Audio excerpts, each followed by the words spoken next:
video ini kami ingin membentangkan tentang rumah-rumah tradisional di Malaysia. Kita hendak membentangkan ialah rumah orang Melayu dan rumah orang Peranakan. Pembentangan ini akan dibagikan kepada beberapa aspek, iaitu binaan rumah, jual susunan, ciri-ciri istimewa, seni binaan dan kepentingan.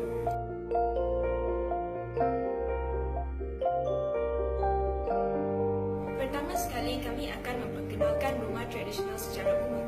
Rumah tradisional memainkan peranan penting dalam membentukkan identiti seseorang.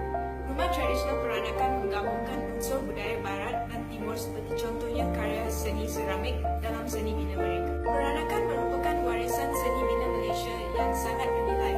Kebanyakan rumah-rumah ini dapat memperlihatkan keunikan campuran pengaruh Belanda dan Cina. Rumah Baba Nyonya mempunyai lorong hadapan yang sempit membawa kepada ruang tengah yang luas. Baliknya, rumah Melayu tradisional mencerminkan cara hidup dan sikap orang Melayu yang terbuka. Salah satu karakter rumah Melayu adalah penghayatan pada hubungan pemasyarakat dan keluarga. Dengan adanya beranda, konsep terbukanya sesuai untuk menyambut tetamu pada bila-bila masa dengan bebas di beranda tersebut.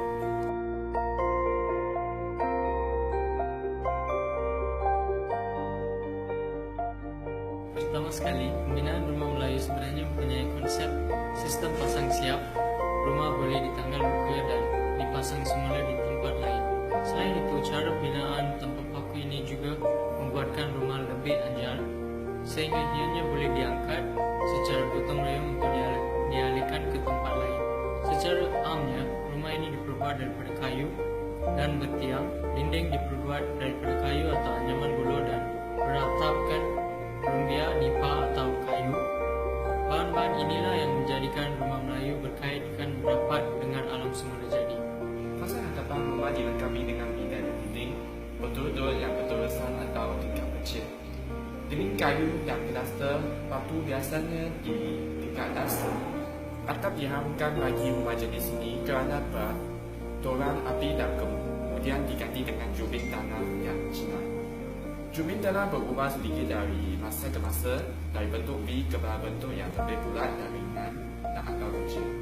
Sebagai kesimpulan, bahan binaan bagi rumah-rumah tradisional apabila lebih moden apabila dibandingkan dengan rumah Melayu tradisional seperti tahan liat, bangkai, kayu seramik dan keras.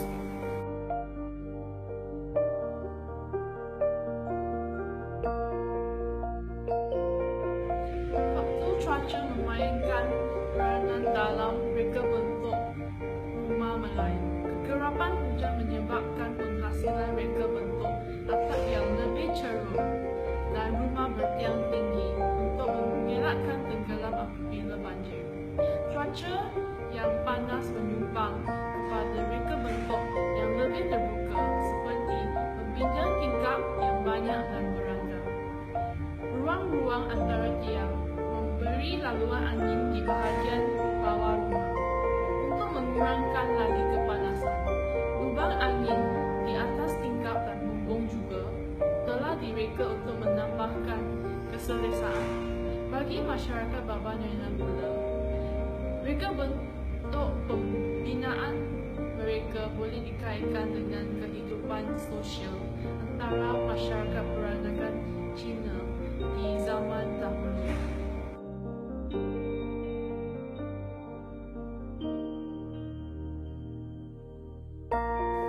Terdapat perbezaan rumah tradisional dari zaman dahulu hingga kini dari segi bentuk, teknologi dan unsur pengaruh dari luar disebabkan penjajahan orang luar dan perdagangan. Reka bentuk rumah Melayu adalah direka dan dibina oleh penduduk kampung mereka tersendiri yang memamerkan kemahiran dan unsur kreativiti mereka serta disesuaikan dengan iklim tropika. Setiap negeri mempunyai seni bina yang tersendiri dan berbeza kerana dipengaruhi unsur luar dan sebahagian daripadanya pernah dijajah oleh orang asing.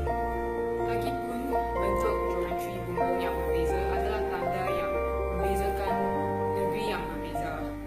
Konsep reka bentuk rumah tradisional berfungsi menunjukkan penggunaan ruang yang berbagai fungsi. Pada mulanya, atap telah digunakan dalam rumah kedai awal tetapi dilarang disebabkan peraturan api dan kemudian digantikan dengan jubin tanah liat Cina.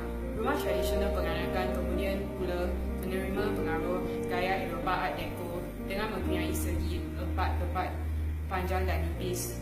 Bulatan atau band mendata berterusan pada pelbagai depan rumah.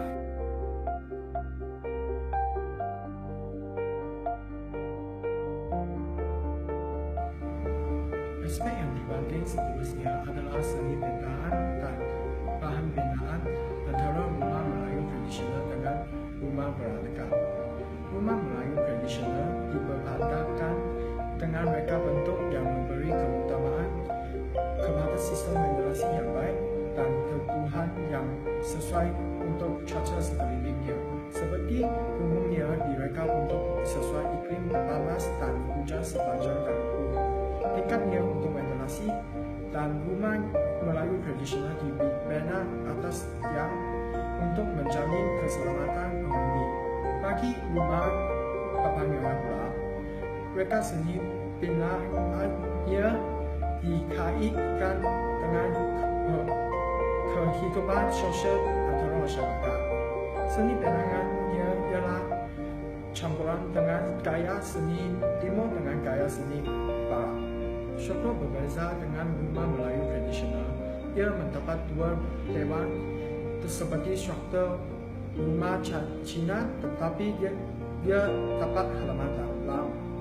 Bagi struktur rumah Melayu tradisional, struktur yang tidak guna kuku membolehkan mereka lebih anjal berbandingkan kepada rumah Papanyoya.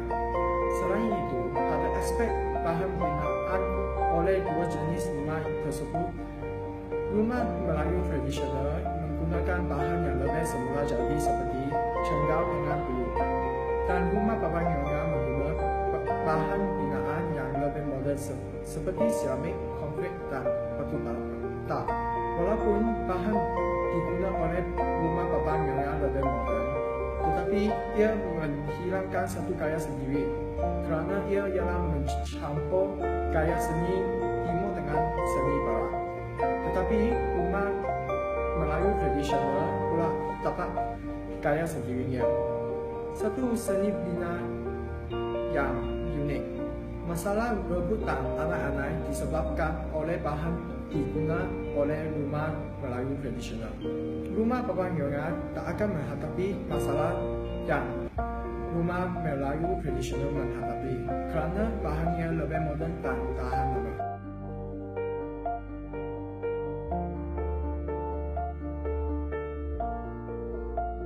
Antara kepentingan rumah tradisional Melayu dan Papanyoya ialah meninggalkan identiti budaya yang diwarisi secara turun-temurun, tetapi untuk membina rumah di iklim tropika seperti di negara kita ini hanya boleh dilakukan dengan baik jika memahami dan memahami suasana keadaan sekitar yang mempengaruhi faktor alam seperti menggalakkan pengairan dan pengaliran udara, penggunaan pencahayaan sumber jadi, penggunaan curahan air hujan, mengurangkan penerimaan cahaya matahari dan tempias hujan.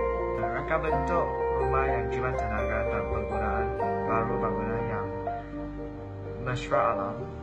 Selain itu, kewujudan rumah tradisional akan membawakan rasa bangga tentang kekayaan budaya kita seperti rumah bangunan yang dilindungi oleh UNESCO World Heritage. Lagipun rumah tradisional membolehkan kita lihat dan memahami kehidupan nenek moyang kita pada zaman dahulu.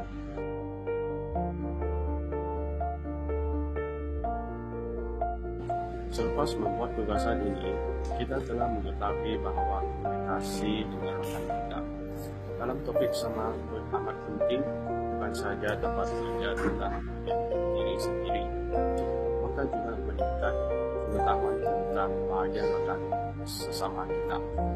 Di samping itu, kerjasama dengan rekan lain dalam menjalankan hubungan kami dan memahami kepentingannya untuk menamatkan seluruh tugasan secara sempurna dan cekap. Kesimpulannya, kita ingin mengucapkan